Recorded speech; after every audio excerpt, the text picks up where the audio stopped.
Christian was talking about getting high and thinking about meeting people. Sometimes I get high and I wish I'd never met Christian. So. Hi, I'm Joey Dougherty. I'm from Philly, and I'm a comedian. I used to live in a really shitty house. It was infested with mice. It got so bad that we stopped trying to kill the mice. We just started getting them high and hoping they'd be cooler. Oh, come on, man. That was my cereal. I bought you your own cereal. We talked about this. At least I think we talked. I'm just trying to process my life, and honestly, the way I do that now is just basically through jokes, and it's just the way my mind works at this point. I don't sit down and write. Something will just come to me and be like, oh, that could be a thing. That'll be a thing. I don't even think about it that much anymore. It's kind of something that I just do. I'm making a living right now and I'm having fun. So, I'm just waiting to get booked on another show, booked on the next show, and then the next show.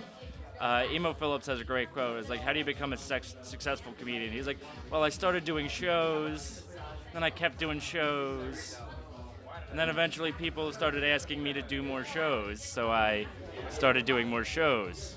And I'm still doing shows. So it's kind of one of those things where there's no end game for me. This is just the way I live my life. I've been performing for around just under 10 years at this point.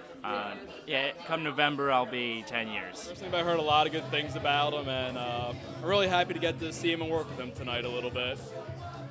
One time I was walking through a park and these people were having a picnic, and somebody just yelled, "You're a comedian!"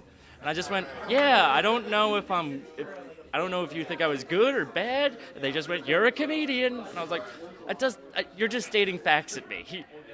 I don't know if you liked me or didn't like me. Joey's a great joke writer. He writes really good jokes, and he's very funny. He's not dry. He's very melancholy in the funniest way. He's really great, yeah.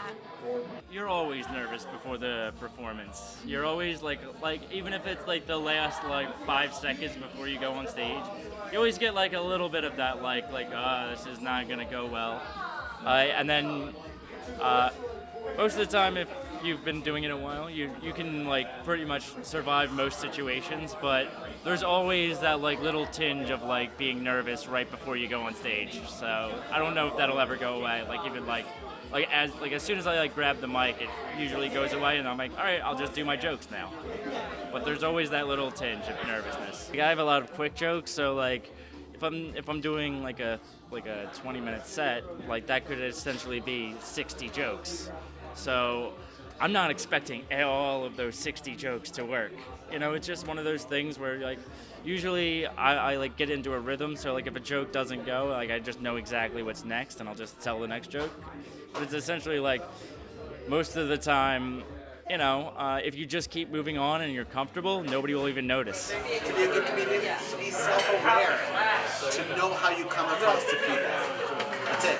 Because if you know what's funny about the way that people react to you, and you're able to put your ego aside and not worry about too much how stupid you look when you're actually being funny, that's what it is, being aware. You just have to be okay, what is it about me that makes people laugh? And sometimes it's not a very flattering thing. Some advice I got one time was write everything you think is funny and keep everything they think is funny. That's generally the best advice I give to new guys, but also just keep doing shows.